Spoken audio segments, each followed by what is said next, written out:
National Weather Service in OXNARD has issued a severe thunderstorm warning for eastern Ventura County in southwestern California, northwestern Los Angeles County in southwestern California, until 10:45 p.m. Pacific Standard Time.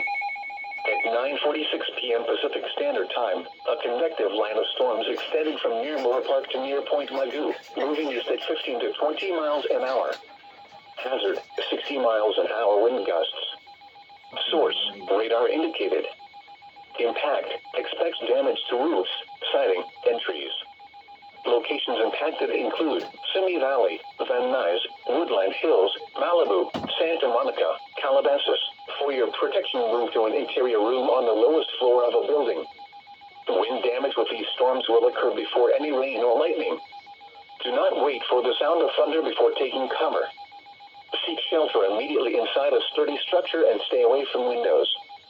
Torrential rainfall is occurring with these storms and may lead to flash flooding. Do not drive your vehicle through flooded roadways.